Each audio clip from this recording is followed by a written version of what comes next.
Scorpio. Scorpio, alamin natin yung ganap sa inyo sa kalating buwan ng December. December 1 hanggang December 15.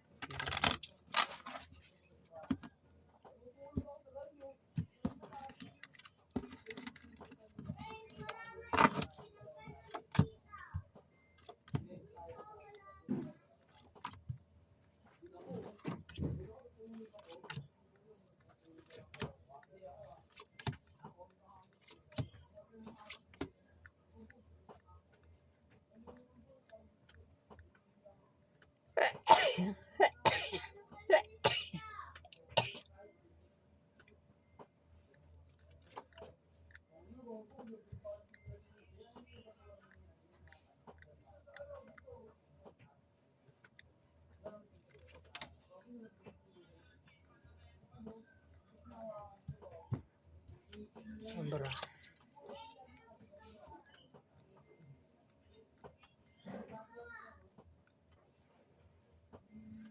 Scorpio, meron ka raw kasama sa trabaho mo.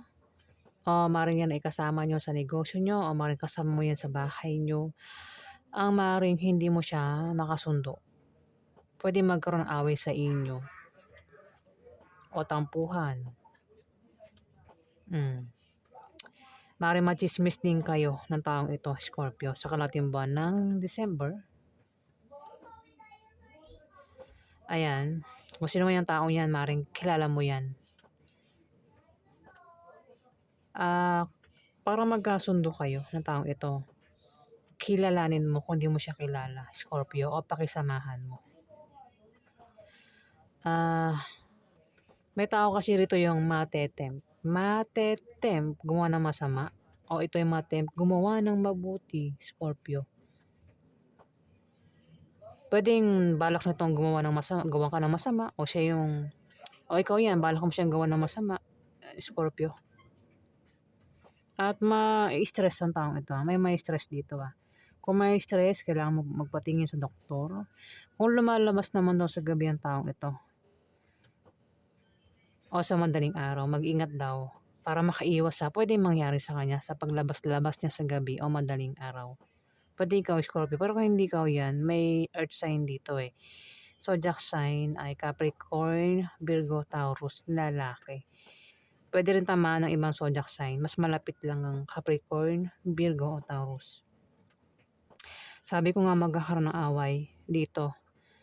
Ayan, umiwas ka sa away, Scorpio, para makaiwas ka sa malalang away at demandahan. Kasi pwede magkaroon ng demandahan pag pumatol ka, Scorpio.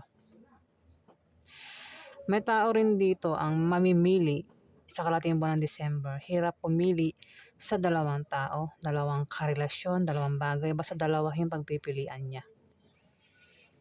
Pwedeng dalawang trabaho, dalawang negosyo. Ayan, hirap itong pumili sa dalawa, Scorpio. Pwedeng ikaw, kung di man ikaw may taong ganyan, kilala mo, hirap pumili sa dalawa.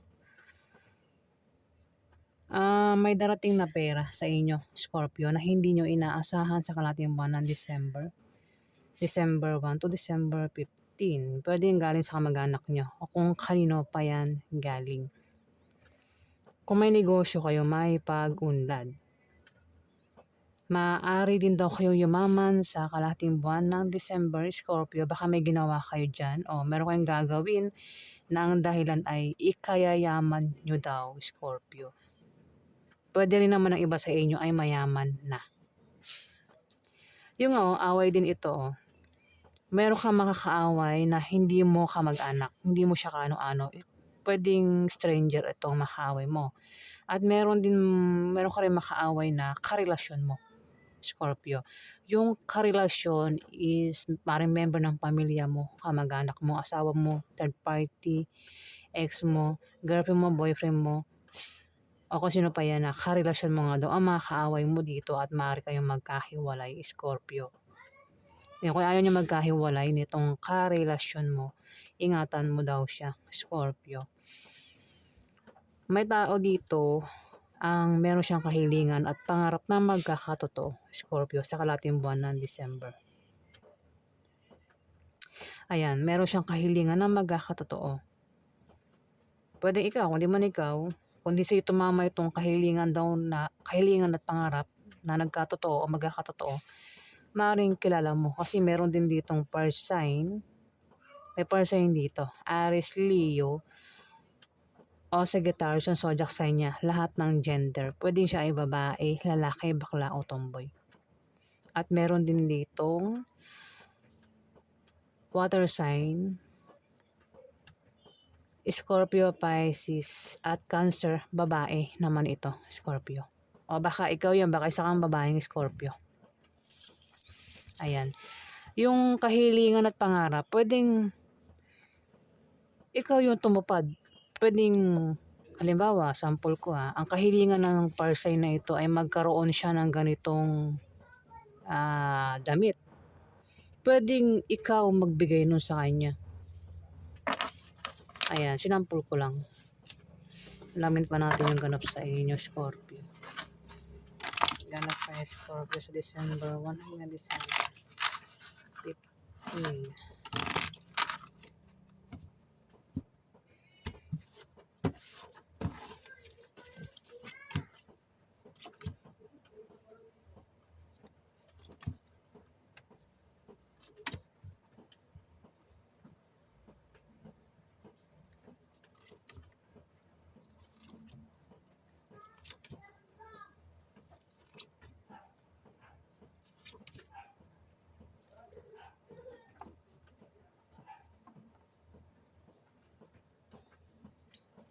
Scorpio, meron kayong pag-travel na gagawin.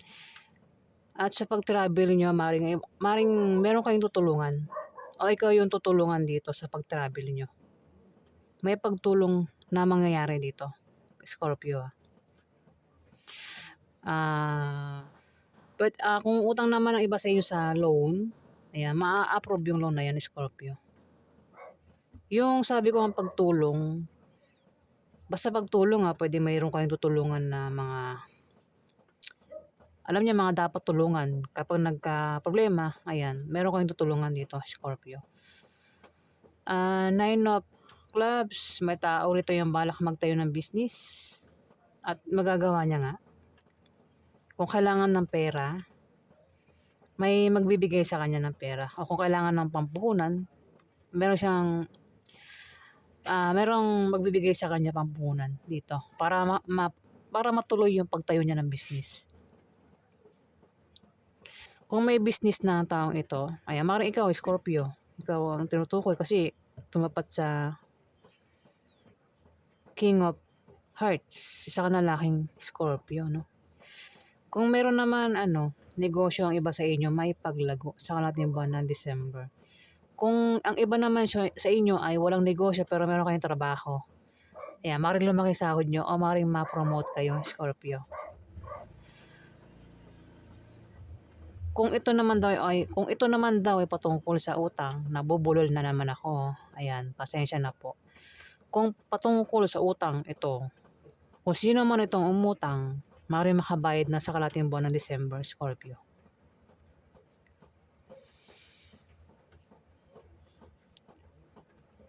Pwede rin masabi ko na yung tulong na gagawin is pwedeng magpautang o pautangin. Ayan. May pag-travel at may tulong na gagawin. Pwedeng yung pagtulong is baka mag-umutang at papautangin naman. May umutang sa inyo at pautangin nyo naman, Scorpio. Ganon yung nakikita ko dito. Kung yan daw ay patungkol sa utang. Sa iba lang marami namang Scorpio Ito maraming meaning ito Kung tatayo naman daw sa games, raffle games, kung sasali kayo sa mga contest, sports, Scorpio, maaari kayo manalo sa kalating buwan ng December. Yung nga lang, mukhang magkaka-problema kayo sa bahay nyo, sa pamilya nyo, gastusin din. Mukhang yun nga, gastusin, bilihin, kailangan yung suporta dito. Pwede rin naman kasi hindi lahat tumama sa inyo. Pwedeng ang problemahin nyo lang is problema sa bahay at problema sa pamilya. Ayan, Scorpio. Pero may tulong dito, may tutulong. Kung hindi man ikaw ang tinutukoy dito na may problema sa bahay niya, pamilya niya, kilala mo yung taong ito.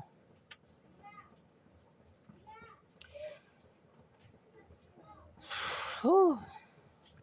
Meron kang kasama sa trabaho mo, sa bahay nyo, kasama mo, basta kasama mo ito ha, maaaring kasama mo nga sa bahay nyo, sa trabaho mo, o kasama mo yan sa negosyo nyo, Scorpio, hindi mo kasundo. Mukhang yan nga, pinoproblema mo. Yan yung poproblemahin mo. Meron kang kasama na hindi mo siya kasundo. Sa kalating buwan ng December, Scorpio. Apektado ka sa taong ito. Ayan. Ngayon para magkasundo kayo, kilalanin mo o pakisamahan mo para magkasundo kayo. Maaari din na machismis kayo ng taong ito sa kalating buwan ng December. May taong matitempt dito. Matetempt gumawa ng masama o ito yung matempt gumawa ng mabuti. Maaari din na may stress ang taong ito. Kung sino man itong may stress may taong may stress dito. At kung lumalabas daw sa gabi, ayan, pwede ikaw Scorpio, kung lumalabas ka ba sa gabi, bahala ka na makaresonate sa mga sinasabi ko Kung alam mong hindi sa'yo yung mga sinasabi ko, hindi ikaw yan kasi may mga ibang zodiac sign dito. Maaaring hindi sa'yo tumama.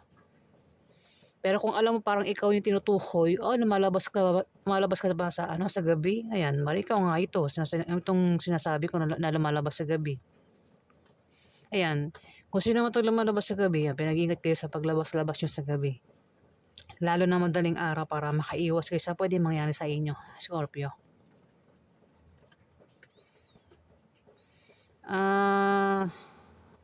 May tao rin dito, Scorpio, ang meron siyang kahilingan at pangarap na magkakatotoo sa kalating buwan ng December. December 1 to December 15. Kahilingan at pangarap na magkakatotoo. Ayan, alamin natin yung outcome sa inyo. Ano ba yung outcome sa mga Scorpio sa December 1 hanggang December 15?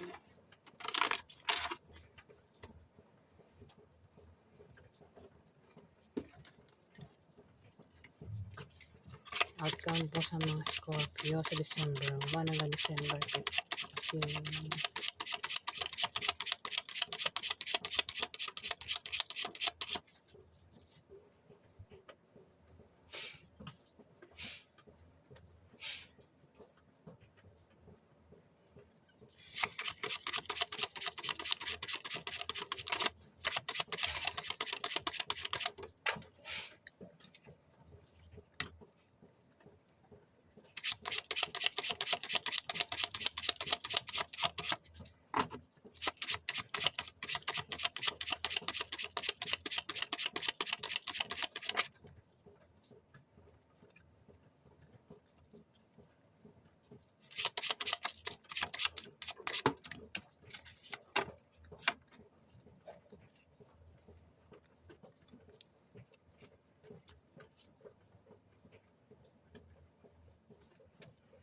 Scorpio, may inggit dito. May naiinggit. Pwede rin namang sikaw yan. Kung hindi ikaw yan, ingat ka sa taong inggit. May naiinggit sa inyo dito. Alam mo yung ginagawa ng taong inggit? Humahad lang yan. Naiinggit niya kasi ang iba sa inyo, maganda ang buhay. Kumbaga, malayo na yun wait lang. Hindi ko mabanggit. Malayo na yung nararating ng iba sa inyo, Scorpio Kaya may mga taong naiinggit. Yung mga taong inggit na ito, nandiyan pa rin sa baba. Kaya patuloy lang ang inggit nila. Alam niyo may mga taong kinakainggitan, yun sila yung mga taong umaangat, di ba? Ay itong mga inggit, pag inggit talagang gumagawa ng mamahad lang yan sila Kaya lalo lang silang bababa kasi puro inggit lang yung ginagawa nila sa buhay. Sabi nga pag mainggit ka, gumawa ka ng paraan para magkaroon ka rin ng kinaiinggitan mo. Kung kaya mo naman gayahin, kung kaya mo abutin, di ba? Hindi yung puro lang inggit, nakatingin ka lang, puro inggit ka lang, nga ka sa huli. Walang magagawa ka, puro inggit lang. Tapos maninira ka pa. 'Di ba 'pag nainggit ka, gayahin mo yung taong yun, 'di ba? Hindi yung maninira ka. Pangit yung taong mahilig manira. Alam mo yung mga taong umaasenso sa buhay, yung mga taong hindi marunong mainggit. Sila yung mga umaasenso sa buhay. Karamihan diyan mahirap biglang yumaman kasi hindi nila alam ang salitang inggit. 'Pag puro inggit, ay naku, walang mangyayari sa buhay niyo ta's hindi kayo gumagawa ng paraan, puro inggit lang, walang mapapala sa buhay. Dito may magta-travel, oh. Maaaring sa pupuntahan niyo baka meron kayong makasalamuha diyan na mainggit sa inyo, Scorpio. Meron kayong mga ka-deal diyan na naiinggit sa inyo. Ayan, yung iba dahilan ng pag-travel, meron kayong pag-travel dito. Yung iba dahilan ng pag-travel dahil sa bagong business deal o dahil sa nakabili kayo ng bagong bahay o lilipat kayo ng bahay. Yung iba naman, iba yung pag-travel. Puwede ko rin masabi na ikaw yung naiinggit dito kasi marami namang Scorpio, eh. Ayan, mas malapit kasi sa'yo 'to, itong Two of Clubs sa Jack of Hearts. Isa kang kabataan na Scorpio. Puwedeng ikaw ay millennials. Ayan, Jack kasi 'yan, ibig sabihin bata. Kasarian mo puwedeng isa kang babae, lalaki o maaaring isa kang bakla o tomboy, Scorpio. At may papayuhan dito. Yung papayuhan hindi nakikinig sa payo. Kung susundin niya yung payo, hindi rin magbubunga ng maganda. Kasi meron siyang maling paniniwala na salungat sa direksyon ng tagumpay. Puro mali, yung mga mali tama sa kanya. Yeah, wala talagang mararating yun. Ayan, pag yung mali, tama sa'yo. Ayan po yung ganap sa inyo, Scorpio. Sa December 1 hanggang December 15. Marami Scorpio, bahala na kayong makaresonate sa mga sinasabi ko dito. Ayan guys, kung nagustuhan niyo ang aking reading, huwag kalimutan mag-like at mag-subscribe. At sa mga subscriber po, maraming salamat po guys. Salamat po.